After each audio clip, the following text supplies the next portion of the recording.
Egy megpróbáltatás volt, sok mindenen átmentem, sok mindenre megtanított figyelni magamra, belülre, úgyhogy ez egy nagy tanítás volt nekem, vagy egy figyelmeztetés is nyilván az élettől.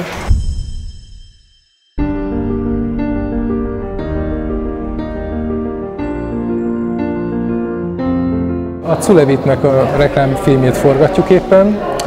Egy fantasztikus tábot sikerült összetoborozni erre a munkára. Sikerül azt az intimitást és bensőséges hangulatot elkapni itt a forgatás egésze kapcsán, amit én szerettem volna már az elejétől kezdve. Azt képviselni, ami a cégről szól.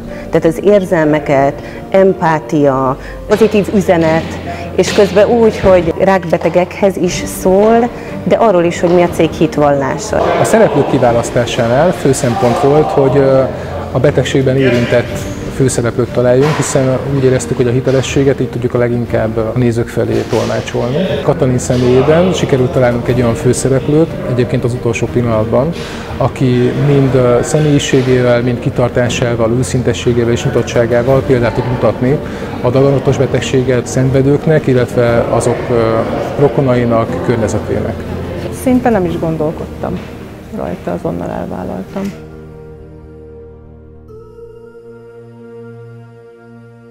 Felvétel lesz. Kamera.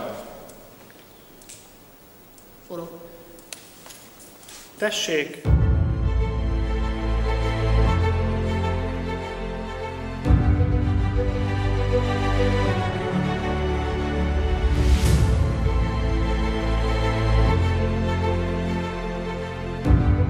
Ez egy nagy falat volt a cégnek, végre egyszer azt mondhatom, hogy összeállt a kép.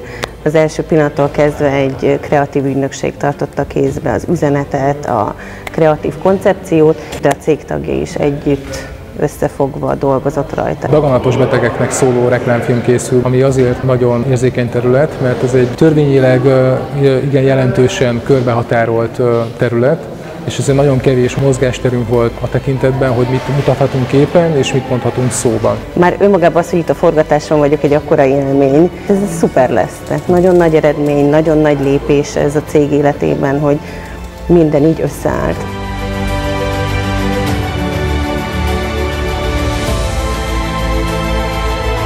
Ha már fizikailag is jól van az ember, nem amortizálja le azt, hogy itt fáj, ott fáj, akkor már megy minden, akkor már nem gondolsz a betegségedre semmire, csak arra, hogy jaj, de jó, hogy ez a nap is itt van.